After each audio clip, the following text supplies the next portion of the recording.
नमस्कार, मैं हूं विशाल। एक बार फिर से आप सबका स्वागत है। इंद्रेश कुमार पहचाना आपने? डीएनए एक्सपर्ट मोहन भागवत के नायाब हीरे, जो कि मुस्लिम राष्ट्रीय मंच के संस्थापक हैं। उन्होंने एक अनोखी बात कही है, एक नहीं कई अनोखी बातें कही है। बांग्लादेश में मूर्ति टूटने को लेकर निंदा की है। रशिया यूक्रेन क्राइसिस को लेकर कहा है कि युद्ध किसी समस्या का समाधान नहीं है, सबको मिलजुल कर रहना चाहिए। कश्मीर फाइल की प्रशंसा तो की, क्योंकि अभी इनके एजेंडे में, और इनका एजेंडा क्या है साहब? हिंदुओं को डराओ। जब हिंदू डरेगा तभी तो वोट करेगा। अब उसको डराने के लिए क्या करना पड़ेगा? उसकी पीड़ा को दिखाना पड़ेगा। पीड़ा दिखेगा कैसे? पहले उसको पीड़ित होने देना पड़ेगा। जैसा कि आप देखते हैं, कहीं आपने कहीं सुना है कि ये लोग अपने कार्यकर्ताओं के लिए भी कहीं आंसू बहा दें? आंसू तो खैर बहुत दूर की बात है, वो तो संवेदना की बात होती है। एक निंदा की कोई फॉर्मेलिटी ही कर दें, ऐसा नहीं होता। जहां मजहबी गतिविधि की निंदा भी करते हैं, वहां भी ये लोग सिलेक्टिव हो जाते हैं। जैसा कि कश्मीर को लेकर हुआ मुद्दा था, कश्मीर फाइल, उसको लेकर इंद्रेश कुमार ने लोगों से गुहार लगाई, यानी कि सभी धर्मों के लोगों से और राजनेताओं से भी, कि सबको आकर निंदा करना चाहिए। सब आकर अब निंदा भी कर दे तो क्या हो जाएगा?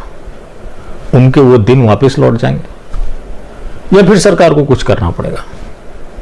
इसके साथ ही कहा कि मुट्ठी भर लोगों ने इस नरसंहार को अंजाम दिया। तो जब मुट्ठी भर लोगों ने ये सब किया तो सारे लोग तो एक मुट्ठी में समाएंगे नहीं। तो जो मुट्ठी से बाहर रह गए थे वो क्या कर रहे थे? तकरीरें तो हो रही थी। कितने लोग कश्मीरी हिंदुओं के साथ खड़े रहे? एक भी नहीं, क्योंकि सभी शामिल थे। लेकिन इंद्रेश कुमार बोल रहे हैं कि वो मुट्ठी भर लोग थे। क्या कीजिएगा? यही तो मिशन है जिसके ऊपर अभी कोई नहीं ध्यान दे रहा। वजह क्या है?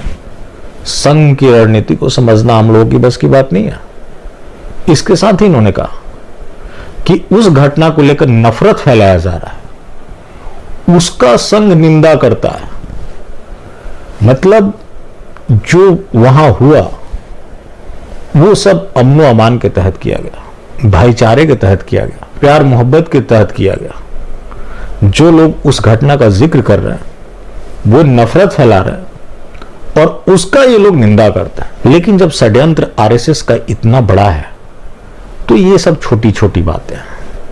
असली कहानी तो अब शुरू हो रहा है। मुस्लिम राष्ट्रीय मंच पूरे देश में रोजा इफ्तारी का आयोजन करेगा। संघ के जो तमाम बड़े नेता हैं वो अपने अपने एरिया में वहां शरीक होंगे। इसके अलावा ईद मिलन समारोह होगा, उसमें भी संघ के लोग शामिल रहेंगे। लेकिन जुमलावादियों की माने तो देश हिंदू राष्ट्र की तरफ आगे बढ़ रहा है। तो ये देश हिंदू राष्ट्र की तरफ इतना आगे बढ़ रहा है कि आगे सिर्फ और सिर्फ गोल टोपिया है।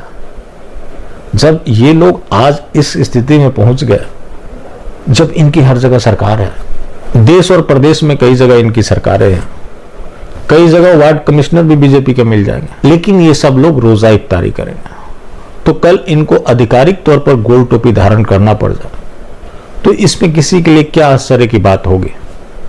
लेकिन नहीं, जुमलावादियों की फिर से माने तो देश हिंदू राष्ट्र बन रहा है और संघ की रणनीति को समझना आम लोगों की बस की बात नहीं है। इसलिए आप लोगों को ऐसे बातों में आने की जरूरत नहीं है। ये सब संघ के खिलाफ षड्यंत्र है। बाकी जो संघ कर रहा है उसके कदम देश को हिंदू राष्ट्र की दिशा में लेकर जा रहा है। बाकी जिंदा रहें तो फिर मिलेंगे, और मिलते रहेंगे तो जिंदा रहेंगे। मिलना जुलना जारी रखा, लेकिन हाँ, मास्टर स्ट्रोकवादी बिल्कुल भी ना हो।